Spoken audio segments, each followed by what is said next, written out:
Hello everyone, I'm Cristina of Lacuna Coil and you're listening to metalstorm.net.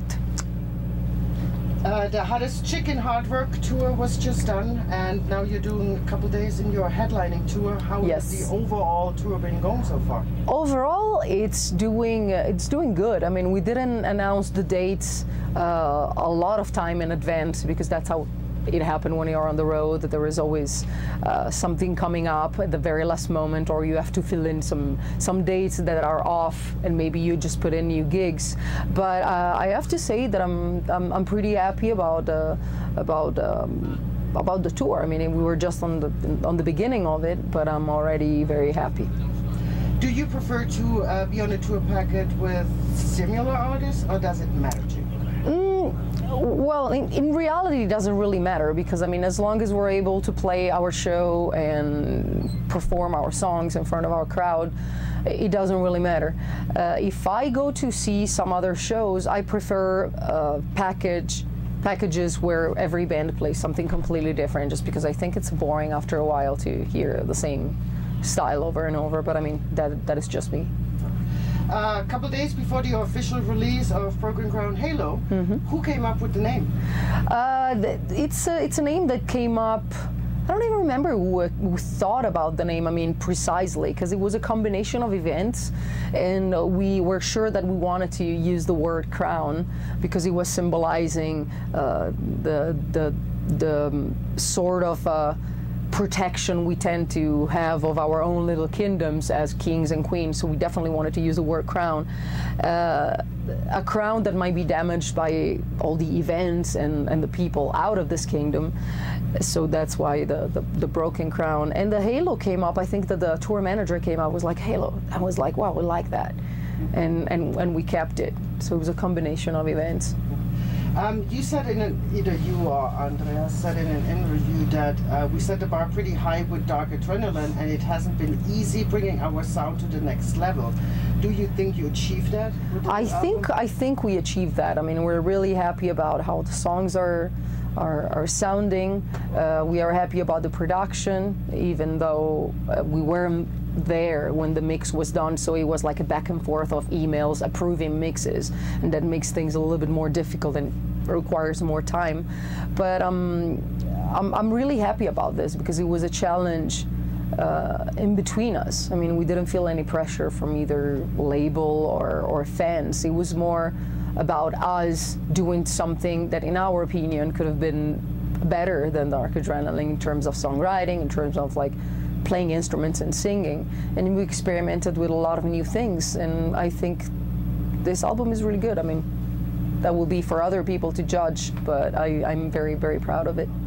Dark Adrenaline also was your highest charted album. Do you think the new one will surpass that? That I can tell. You know, I might tell you yes, and then it will not happen, or I can tell you no, and so it doesn't really matter. I'm more concerned about the fans to understand what we wanted to say and what we wanted to deliver. I'm more concerned about them to really feel the music, feel the lyrics. A chart, you know, it's cool to get high in the charts, but if you're not consistent and you get really high in the charts and the week after you're gone, that doesn't mean anything. That means nothing. So I hope that our fans will like the album. That's the most important thing. Lacuna Coil is traditionally thrown into the gothic metal mix, but you guys have so many different things going on within your music. How would you describe the genre of Lacuna Coil? I always hate to give a classification of musical genre, but I also understand that that whoever doesn't know you needs to have a name. So I would say that we are like goth rock metal with modern influences, but I mean, that wouldn't be covering everything of Lacuna Coil. Obviously, we're considered goth because, I mean, we like the darkest atmosphere, we like the obscure themes, but it's not, that doesn't necessarily mean that we're like goth all the time, or we're like negative people, or like obscure in life. We're pretty much the opposite. I mean, we're really positive. But I mean, we like black, so I agree with the goth. I mean, I like gothic stuff. I like the gothic themes, so I'm fine with it. go for it.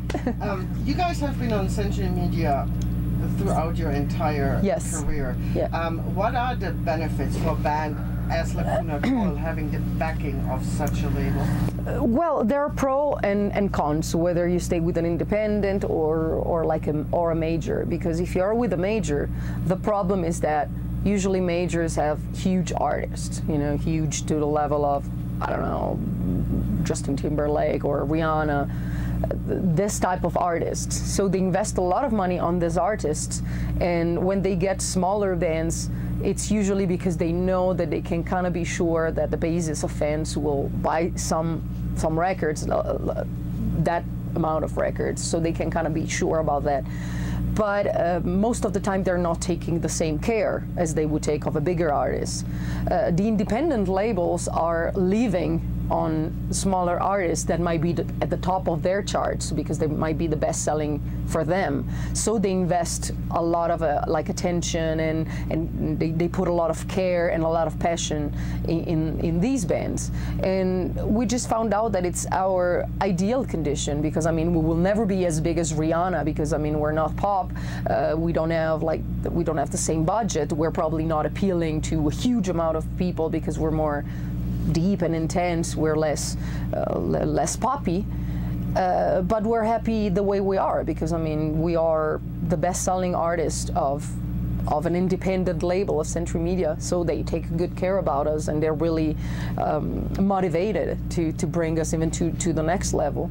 We got some offers from majors, but we turned them down just because we weren't really sure about that. You know, it was a shot in the dark and we weren't ready for that. Last couple albums, you guys were working with Don Gilmore, yeah. and this time with Jay Baumgartner. Especially looking at the type of bands he usually produces. What made you guys go with Jay this time? Well, we met Jay when we worked with Don, because Jay is the owner of the Energy Studios in Los Angeles, and we had the chance to record albums there. So we met Jay, we knew about his portfolio, we knew that he worked with a lot of bands. But you never know how a producer is going to work with you up until you really do it, because your music is going to be different, your personalities, your songwriting is going to be different. And overall, I must say that I'm glad. It was a cool experience to work with him. I really enjoyed to work with sound engineer Kyle, who's really talented, has an amazing ear, he can sing perfectly, can play any instrument. So he got us like great ideas and good advices. So overall, I'm happy about the experience. Now you guys brought Jay over to Italy to do the album. Yeah. The band's whole mindset or approach, since you recorded now in your home country, was this different than the prior albums? Well, were in the States? It was different because we could go back home every night. So we had some time just to ease our minds, to sleep in our own bed, and you know, and see our families. So that was actually cool. But I think that the biggest difference in terms of like putting like different inputs in an album was given by the fact that the owner of the Officina Meccanica, which is the studio where we recorded in Milano, is a music collector, and he was playing in a prog band that was really famous in the 70s. It was called PFM. And he gave us the opportunity to use a lot of equipment that he collected during the years. So we've been able to use like pedal boards and amps and old guitars. And using these vintage instruments definitely gave a more raw aspect to the album, because the sound that you hear, it's the real sound. You know, it's not like it's not being processed after. So I think it's really cool, because it was something different that we never tried before, you know, and gave a different vibe to the album. And speaking of, well, not necessarily different, but in Nothing Stands in Our Way, I like Andreas's growls. I mean, yes. I think this is really cool. And Victims, I love that you sing low. Yeah. Is that something that you guys will continue, or is that a trend that you We never really know because we don't plan from album to album. So in this album, it just happened that we used the sonorities. It happened that we experimented more with the voices. So I'm going very, very, very low, even under my regular tone. But there are also some other songs where I scream super high, and this is something that you discover after a few listening, because there are so many layers in the songs that even if they might sound immediate sometimes, you listen twice and it's like, wow, I didn't hear this vocal, I didn't hear this guitar, I didn't hear this part of keyboards, I didn't hear this strings.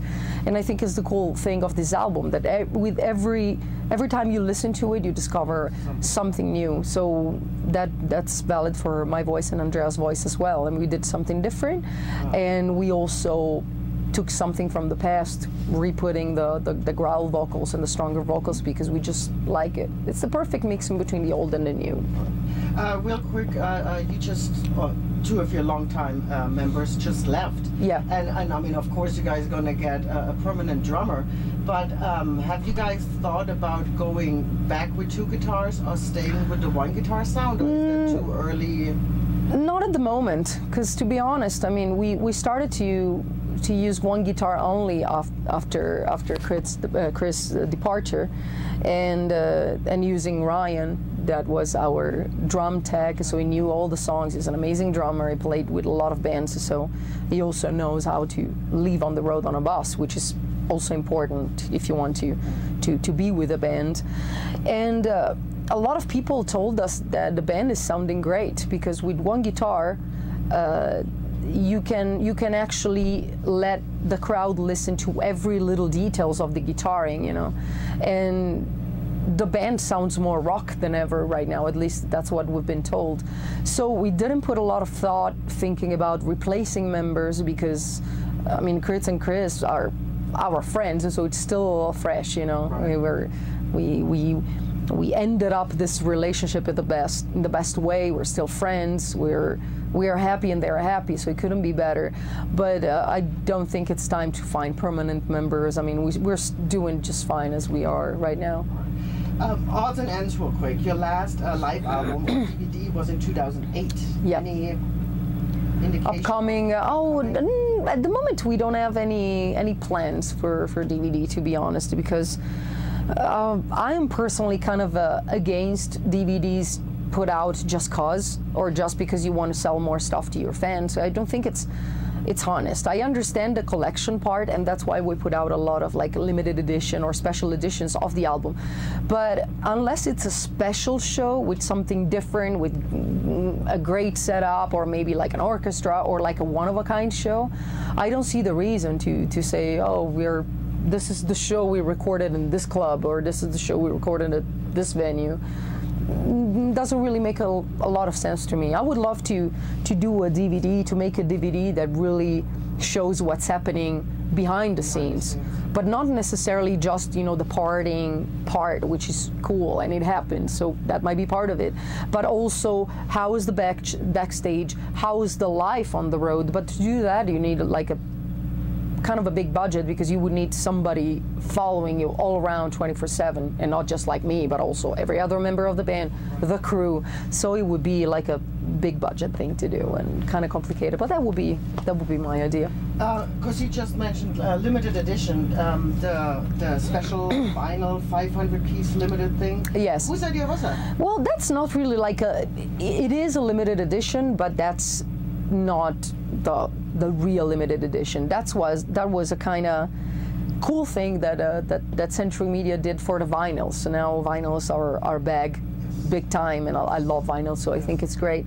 So they printed 500 vinyls that look like bootlegs. So there was just like a print in front of the cover, and you cannot really find them in the stores. Just go in there and ask for them, but they are shipped to the independent store randomly.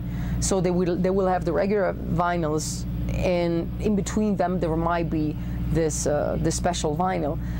So that will make, you know, the real fans to go in the stores and kind of search for it. And I think it's great. I mean, we got a lot of pictures already of fans that went to the music stores on purpose searching for it because they own one of the 500. And I think it's a great thing. I mean, it's like a treasure hunt for fans. I would you know, totally love it. Cool. Well, I'm not going to ask you what's up because everybody can look at the website. You guys are touring forever. And touring forever and new gigs added every day. I mean, we're waking up every day and it's like, oh, there is a new gig, we're going to play here and there. So the best way is to check our websites, because most of the times it happened that I get mails. It's like, oh, why didn't you play in Oklahoma? We just played yesterday in Oklahoma. Oh, I didn't know. So the best way is to be connected with our socials, to go on our official pages, so you can always be updated on what we're doing, where we're at, and you can come by and say hi. Last words to your fans? Last words to our fans. Thank you so very much for the support. We are totally blessed to have fans like you following us throughout our career. I hope you're gonna enjoy the album. We love it, so I hope we're gonna pass the good vibes to all of you, and see you soon on the road. Thank you.